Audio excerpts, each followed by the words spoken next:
दर्शकों, हमारे साथ भद्रवाह के विधायक दिलीप परिहार जुड़ चुके हैं और इनसे बातचीत करेंगे कि जो सत्र हुआ है कश्मीर में, श्रीनगर में, जो उसमें किस तरह के मुद्दे रहे, सरकार को किन मुद्दों के ऊपर घेरने की कोशिश की। पहले तो परिहार साहब, आपका स्वागत है। आपका भी नव भारत न्यूज़ 24/7 का मैं शुक्रिया अदा करता हूँ। किस तरह का सत्र रहा, किस तरह से मैंने देखा है खुद वहाँ पे असेंबली में काफ़ी हंगामा रहा, किन मुद्दों के ऊपर आपने सरकार को घेरने की कोशिश की? पहले तो हमने जो नेशनल कॉन्फ्रेंस ने वादे किए थे, उन्होंने एक वादा किया था कि 12 सिलेंडर हमने लोगों को फ्री देने हैं साल में। अभी तक वो भी नहीं दिए, साल बीत गया। उसके बाद उन्होंने कहा था कि 1 लाख नौकरी जो है साल की हम लोगों को देंगे, लेकिन अभी तक वो लाख नौकरी वो भी नहीं दे पाए। इन्होंने कहा था कि 200 यूनिट बिजली फ्री देंगे, लेकिन वो 200 यूनिट बिजली वो भी फ्री नहीं मिली। बहुत सारे वादे इन्होंने किए थे, जैसे कहा था कि डेली वेजरों के लिए जी हमने एक कमेटी बनाई थी और उस कमेटी का जवाब मांगा था 3 महीने के अंदर, लेकिन 3 महीने के बदले 1 साल पूरा हो गया। वो कमेटी जो है अभी उसकी कमेटी की रिपोर्ट सबमिट नहीं हुई है। और ये जो कहते हैं कि ये CPW जो लड़के लगे हैं, ये CPW लड़के जो लगे हैं, ये 2022 से एक सेंट्रल गवर्नमेंट ने ऑर्डर दिया था LG साहब को। LG साहब ने इसके कागज़ मांगे थे कि CPW जो हैं इनको हमने परमानेंट करना है, क्योंकि बहुत देर से 24-24 साल से 25-25 साल से 30-30 साल से बच्चे जो थे वो 200-200, 300, 400 रुपये पे काम करते थे। और वो CPW जो थे फार्म, वो पता है इन लड़कों को जिन्होंने फार्म जमा, वो कागज़ अपने जमा किए थे 2022-23 में कागज़ जमा किए थे। और इस साल ये जो आज जब ऑर्डर बने तो तब तक सरकार NC की थी और आज कह रहे हैं जी ये हमने लगाई, इन्होंने नहीं लगाए हैं, ये गवर्नर के हाथों लगे हैं। इसके अलावा SRO के तहत जो लड़के लग रहे हैं, जिनको 4 लाख मिला वो नहीं, जिनके कोई जिन लोगों को जो लोग मिलिट्री के हाथों मारे गए थे, जिनको 1 लाख रुपए मिला था, उनके भी बहुत सारे ऑर्डर जो हैं गवर्नर साहब ने, LG साहब ने किए हैं। मैं LG साहब का शुक्रिया अदा करता हूं, लेकिन नेशनल कॉन्फ्रेंस सरकार ने जितने भी वादे किए थे वो पूरे नहीं किए। आप जानते हैं भद्रवाह कॉन्स्टिट्यूंसी जम्मू कश्मीर में सबसे खूबसूरत जगह है। और क्या होता था वहाँ पे जब टूरिस्ट आता था, हमारे कुछ ऐसे टूरिस्ट स्पॉट हैं जैसे गुल्ली डंडा है, पदरी है, भाल पदरी है, जाई है, उन जगहों पे उनको रहने के लिए कोई जगह नहीं है टूरिस्टों को। और हम क्या करते थे वहाँ पे, हम जो हमारे बच्चे हैं, लोकल लोग वहाँ पे जाके, लोकल बच्चे जो है वहाँ पे जाके टेंट लगाते थे। और टेंट लगाने के बाद वो उन लोगों को वहाँ फ़ायदा मिल जाता था, जो टूरिस्ट वहाँ जाता था, रहने की जगह मिल जाती थी, इसके अलावा खाने पीने का सामान मिल जाता था। लेकिन इस साल जैसे नेशनल कॉन्फ्रेंस सरकार आई है तो वो टेंट लगाने भी बंद करवा दिए। जंगलात वालों ने इतनी सख्ती की कि कोई एक टेंट भी नहीं लगेगा। और कहाँ नहीं लगेगा? सिर्फ भद्रवाह कॉन्स्टिट्यूंसी में नहीं लगेगा। हमने शोर किया कि भाई जम्मू कश्मीर में जो भी टूरिस्ट स्पॉट है वहाँ पे बंगले बने हैं, डाक बंगले बने हैं और रहने की सुविधा है, लेकिन हमारे भद्रवाह कॉन्स्टिट्यूंसी में ऐसी कोई सुविधा नहीं है, इसलिए जी हमको टेंट लगाने दिए जाएं। 1 साल पूरा लड़ाई करते हुआ, लेकिन हमको टेंट लगाने नहीं दिए। इसके अलावा हाइड्रालो एक छोटा सा प्रोजेक्ट था हमारा सरतिंगल में, मैंने कहा था कि बड़ी देर से वो बंद पड़ा है और उसको कम से कम वो जो है उसकी रिपेयरमेंट की जाए, वो भी नहीं इनसे हो सकी। हमने कहा था कि टूरिस्ट स्पॉट हमारे और बहुत ज़्यादा हैं, जहां अगर रोड हो तो टूरिस्ट वहां पहुंच सकता है, जैसे हमारे क्या कहते हैं जी, शिवधार में है। इसके अलावा वो अपने एक गली है, उसके अलावा गोहाधार है, डागनधार है, सुईधार है, अपने महाड़ धार है, और भी बहुत सारी जगहें हैं। जो ऐसे जगहें जो है ये हमारे चराला में भी हैं, भाला में भी हैं, लेकिन अभी तक ना तो वहाँ के लिए कोई सड़क सेंक्शन की और ना हमारे टूरिज्म के लिए कोई पैसा मिला। ये भी ना लाइक। क्या अपने सत्र में आपके भी कुछ क्वेश्चन रहे होंगे? क्या क्वेश्चन? यही हमने क्वेश्चन किए थे। तो एक तो स्कूलों में टीचर दिए जाएं, दूसरे क्वेश्चन हमने किए थे अस्पतालों में डॉक्टर दिए जाएं। एक भेला में हमारी तहसील है, भेला ये चराला में पड़ता है, तहसील खुली है, लेकिन कोर्ट के जरिए तहसील खुली है। अभी तक ना वहाँ तहसीलदार की पोस्ट है और ना वहाँ पे कोई और पोस्टें हैं। और इसके बारे में हमने कहा था कि कब ये पोस्टें हमें मिलेंगी, तो जवाब हमें ना के बराबर आया कि जब अभी अदालत में केस चला है, अदालत जो फैसला करेगी वो करेंगे। परिहार साहब, एक सवाल और भी है। जिस तरह से ये मुद्दा जो है डेली वेजर का जो है, वो सरकार ने पिछले सत्र में कहा था कि हम 6 महीने के अंदर अंदर वो रिपोर्ट जो है शाया करेंगे। ये सत्र भी आ गया, उन्होंने कहा था अगले सत्र में हम इसको रखेंगे, लेकिन ये हवाला दिया गया कि अभी रिपोर्ट आई नहीं है। इसके ऊपर आप क्या कहेंगे? मैंने कहा ना आपको पहले ही कि 1 लाख मैंने पूछे थे कि कितने डेली वेजर हैं टोटल। 1,05,000 हमारे डेली वेजर हैं जम्मू कश्मीर में। बहुत जैसे PWD है, PHE है, बहुत सारे अलग अलग महकमे हैं। तो पहली बार एक शोर उठी थी कि जिनको परमानेंट किया जाए, और लोग तो शोर कर, NC वाले कहते थे जी आपने 10 साल क्या किया। हमने कहा कि 10 साल से पहले जब आपने इनको लगाया था सिर्फ 500 रुपये मिलते थे इनको, HR पे लगाया था। साल में कभी 2 बार मिलता था 500 रुपये, ईद के दिन और बैसाखी के दिन 500 रुपये मिलता था।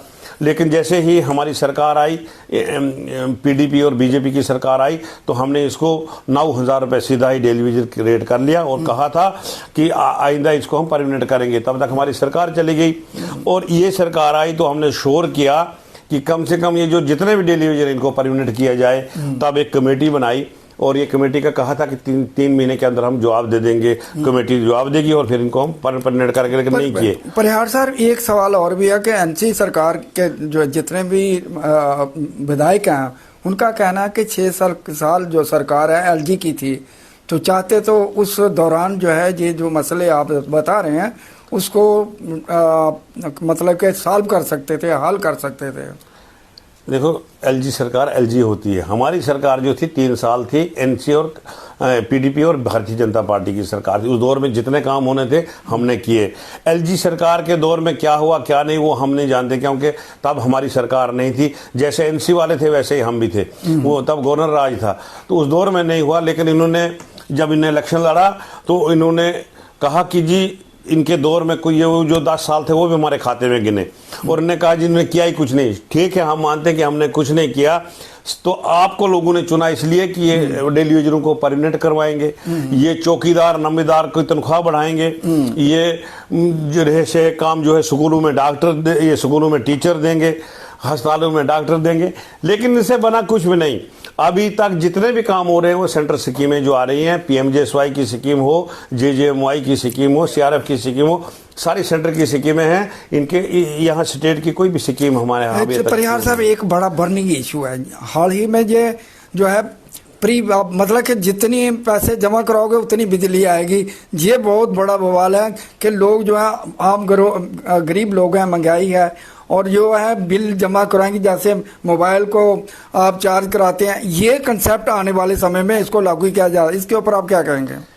NC वालों ने कहा था, तभी सरकार बनी थी, कि लोगों को कहा था 200 यूनिट बिजली फ्री देंगे और पुराना जितना भी किराया है सारा माफ करेंगे। और जो ये क्या कहते हैं अंत्योदय वाले हैं, उनको तो कहा था कि आज से ही हम शुरू करेंगे। लेकिन अभी तक अंत्योदय वालों को भी किराया माफ नहीं हुआ है, ना 200 यूनिट बिजली जो है वो फ्री मिली है। और लोग इसमें थे, आज लोगों का वहम खत्म हो गया है और लोग कह रहे हैं कि ये सरकार बिल्कुल झूठी सरकार है, इससे अच्छी हमें LG की सरकार थी।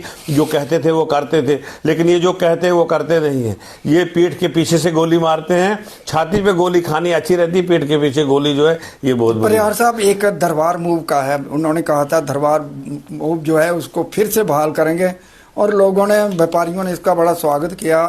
आपकी सरकार, आपके विधायक हैं, इसके ऊपर आपकी क्या प्रतिक्रिया? एक्चुअली पहले भी वैसे ही चलता था। आपसे आजकल कंप्यूटर का ज़माना है। एक कंप्यूटर यहाँ होता था, एक श्रीनगर में होता था, कुछ लोग वहाँ होते थे, कुछ यहाँ होते। पिछले साल भी तो सारे कमिश्नर यहाँ थे, पिछले साल सारे मिनिस्टर यहाँ थे, 6 महीने तो मिनिस्टर यहाँ बैठते हैं। अफसर जो हैं, गेस्ट अफसर सारे जम्मू में, तो वही गेस्ट अफसर आज भी इन्होंने कहा कि दरबार मूव होगा, वही लोग इधर भी आज भी बैठेंगे जो पिछले साल बैठे थे। इसमें कोई दो राय नहीं है, बराबरी है, इसमें कोई फर्क नहीं। कोई मतलब कुछ सरकारी जो कर्मचारी आएंगे, कुछ बिजनेस बढ़ेगा, जिस तरह से होटलों की ऑक्यूपेंसी है वो बढ़ेगी, लोग किराए पे रहेंगे, तो आपको लगता है कि जम्मू का बिजनेस बढ़ेगा? पहले पिछले साल श्रीनगर में इतनी सर्दी होती है, भलेसा में सर्दी होती है, डोडा में सर्दी होती है, लोग सर्दियों के टाइम में सारे लोग जम्मू आते हैं, 2-2 3-3 महीने काटने के लिए। वो मुलाजमी नहीं आते हैं, और लोग भी बहुत सारे जितने लोग हैं वो सर्दियों में जम्मू में आते हैं और अपना ये सर्दियों का सीजन जो निकल जाता है और फिर वापस चले जाते हैं। आपने देखा पिछले साल भी जितने गेस्ट ऑफिसर थे वो सारे जम्मू ही रहते थे। तो पहले क्या होता था कि 2-3 हफ्ते 4 हफ्ते लगते थे जब दरबार मोह होता था, गाड़ियां लगाई जाती थी, बहुत सारा खर्चा होता था। आज एलजी साहब ने ऐसा कर दिया है कि आज ये जो कंप्यूटर यहाँ थे जम्मू में वो जम्मू में है, जो श्रीनगर में थे वो श्रीनगर में है, कोई गाड़ी नहीं लगी, कोई कुछ खर्चा नहीं आया, खाली अफसर जो तब भी आए थे आज भी आएंगे, ये इसमें कोई फर्क नहीं। एक लास्ट क्वेश्चन है, बड़ा बर्निंग इशू है, एक बड़ा मुद्दा उठा था असेंबली में आपके जो सत्र में को एमएलए की तनख्वाह बढ़ाने की जो बात थी, सभी विपक्षी और जो है सत्ता पक्ष के सारों ने मिलकर इसकी हामी भरी थी, उसके ऊपर क्या कहेंगे? एक्चुअली क्या है कि हमारी जो तनख्वाह है 60,000 है, 1,60,000 हमको मिलता है। वो मिलता है हमको गाड़ी का तेल है, कमरे का किराया है, दवाइयों का पैसा है, टेलीफोन का पैसा है, ये सारा मिला के 1,60,000 रुपये बनता है। तो हमने चाहा था कि इसको ऊपर किया जाए, तो 60,000 से बढ़ा के 85,000 जो है वो हमने हमारी तनख्वाह जो बढ़ाई है।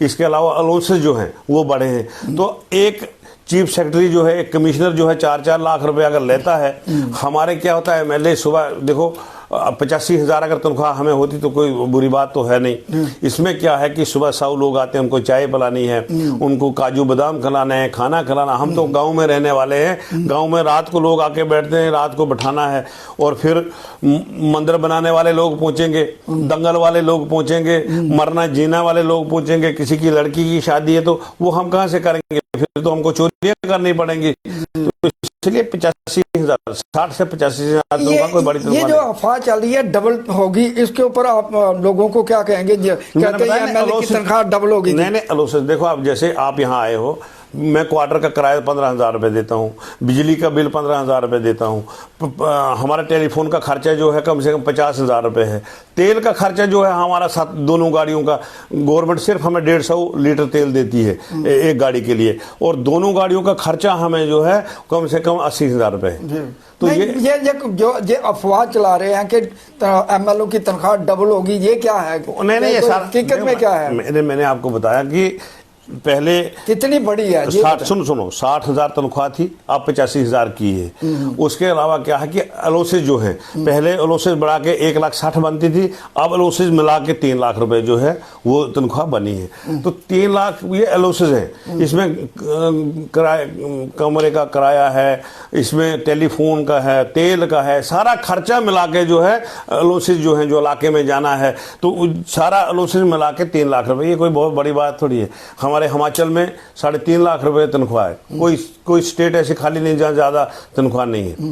3.5 लाख तनख्वाह है और 2 लाख रुपए वहाँ क्या कहते हैं ये पेंशन है, स्टेट में ज्यादा। लेकिन हमारी स्टेट जो है, हमारी स्टेट में और कम है थोड़ा सा, इसलिए हमने कहा था कि हमारा खर्चा पूरा नहीं होता, हमारी तनख्वाह